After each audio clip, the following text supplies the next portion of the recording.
Thank you. Thank you, first of all, to Vice President Harris. Thanks for putting your trust in me and for inviting me to be part of this incredible campaign. And a thank you to President Joe Biden for 4 years of strong, historic leadership.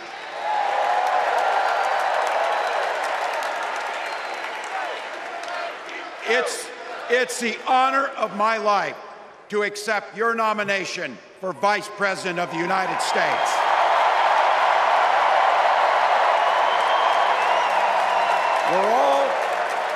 We're all here tonight for one beautiful, simple reason. We love this country. So thank you to all of you here in Chicago and all of you watching at home tonight. Thank you for your passion. Thank you for your determination. And most of all, thank you for bringing the joy to this fight.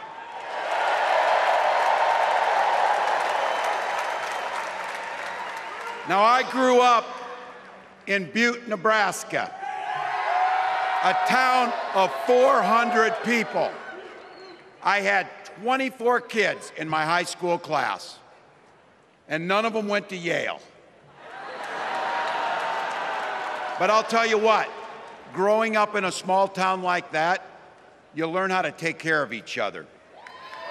That family down the road, they may not think like you do. They may not pray like you do. They may not love like you do, but they're your neighbors.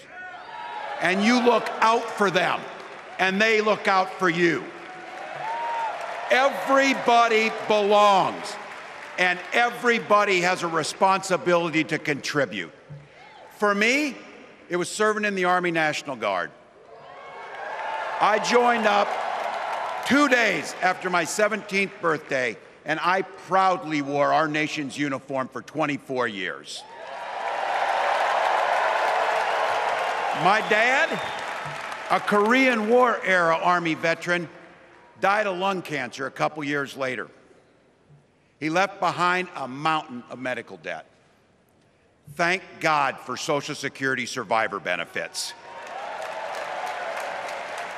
And thank God for the GI Bill that allowed my dad and me to go to college, and millions of other Americans. Eventually, like the rest of my family, I fell in love with teaching. Three out of 4 of us married teachers. I wound up teaching social studies and coaching football at Mankato West High School. Go Scarlets! We ran a 44 defense. We played through to the whistle on every single play, and we even won a state championship.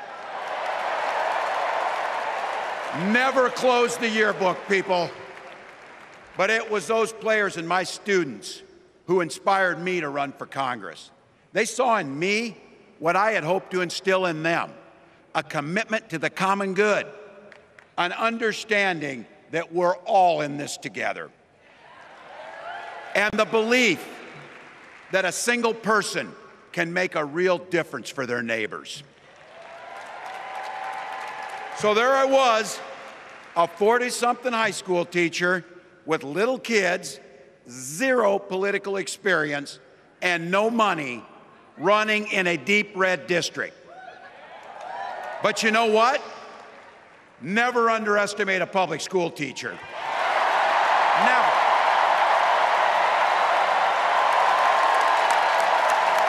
I represented my neighbors in Congress for 12 years, and I learned an awful lot.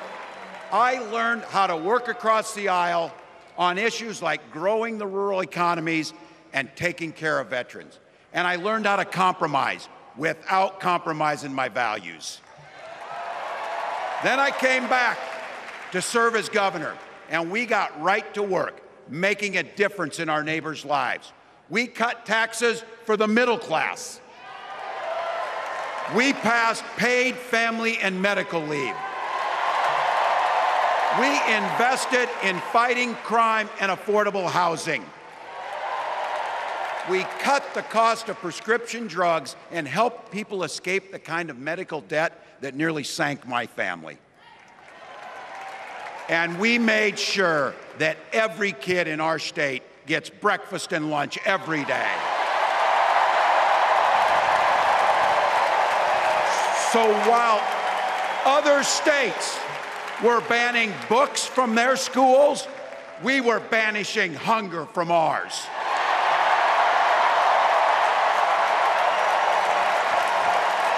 We also protected reproductive freedom because in Minnesota, we respect our neighbors and the personal choices they make. And even if we wouldn't make those same choices for ourselves, we've got a golden rule. Mind your own damn business.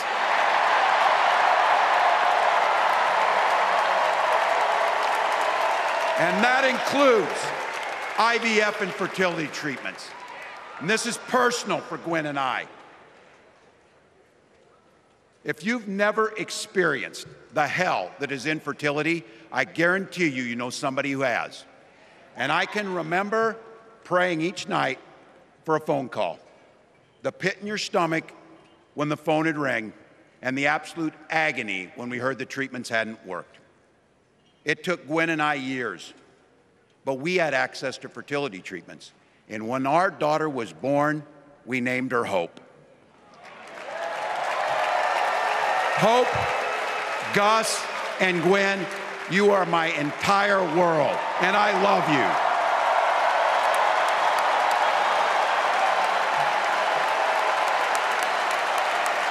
I'm letting you in on how we started a family because this is a big part about what this election is about.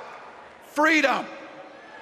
When Republicans use the word freedom, they mean that the government should be free to invade your doctor's office. Corporations free to pollute your air and water. And banks free to take advantage of customers. But when we Democrats talk about freedom, we mean the freedom to make a better life for yourself and the people that you love. Freedom to make your own health care decisions. And yeah, your kids' freedom to go to school without worrying about being shot dead in the hall. Look, I know guns. I'm a veteran. I'm a hunter. And I was a better shot than most Republicans in Congress, and I got the trophies to prove it. But I'm also a dad. I believe in the Second Amendment, but I also believe our first responsibility is to keep our kids safe.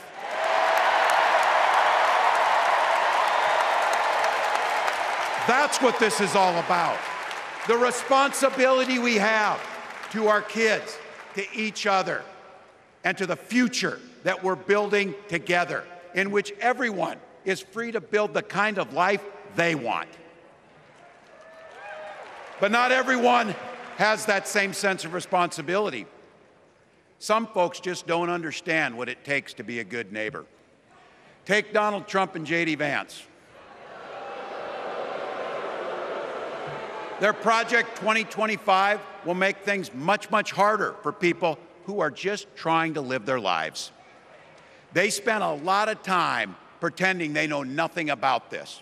But look, I coached high school football long enough to know, and trust me on this, when somebody takes the time to draw up a playbook, they're going to use it.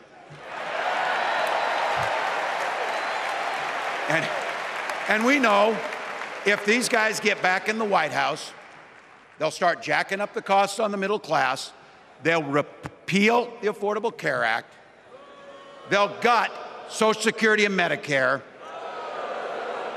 and they will ban abortion across this country with or without Congress. Here's the thing, It's an agenda nobody asked for. It's an agenda that serves nobody except the richest and the most extreme amongst us. And it's an agenda that does nothing for our neighbors in need. Is it weird? Absolutely. Absolutely. But it's also wrong, and it's dangerous. It's not just me saying so. It's Trump's own people. They were with him for 4 years.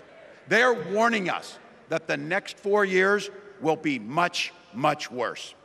You know, when I was teaching every year, we'd elect a student body president. And you know what? Those teenagers could teach Donald Trump a hell of a lot about what a leader is. Leaders don't spend all day insulting people and blaming others. Leaders do the work. So I don't know about you, I'm ready to turn the page on these guys. So go ahead, say it with me. We're not going back.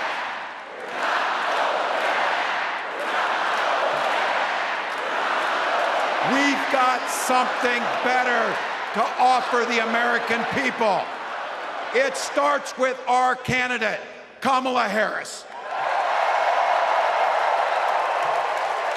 From her first day as a prosecutor, as a district attorney, as an attorney general, as a United States senator, and then our vice president, she's fought on the side of the American people.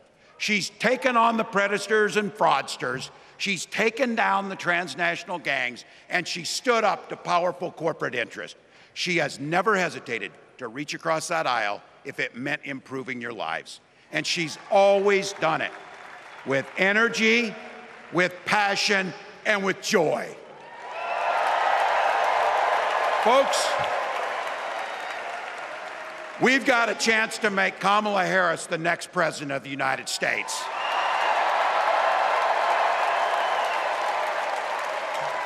But I think we owe it to the American people to tell them exactly what she'd do as president before we ask them for their votes. So here, this is the part, clip and save it and send it to your undecided relatives so they know. If you're a middle-class family or a family trying to get into the middle class, Kamala Harris is going to cut your taxes.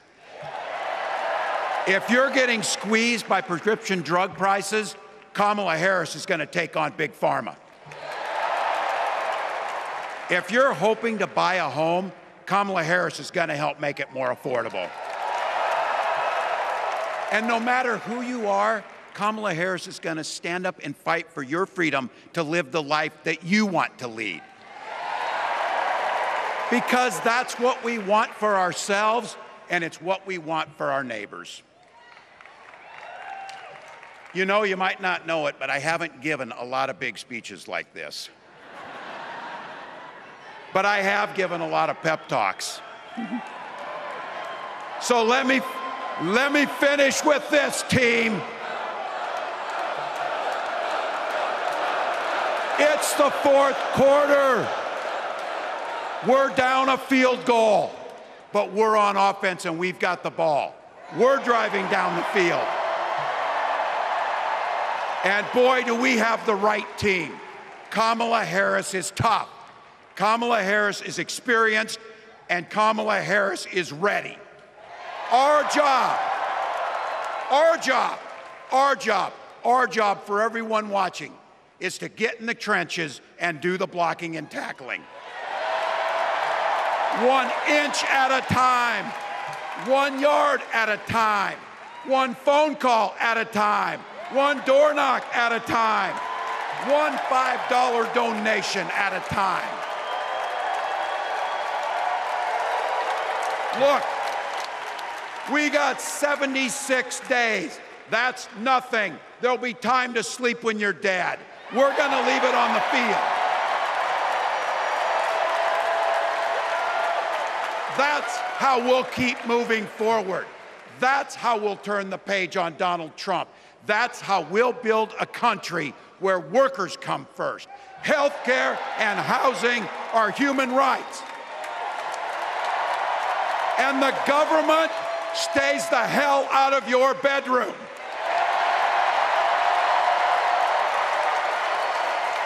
That's how we make America a place where no child is left hungry, where no community is left behind, where nobody gets told they don't belong.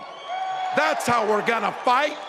And as the next president of the United States always says, when we fight, when we fight, when we fight, thank you. God bless.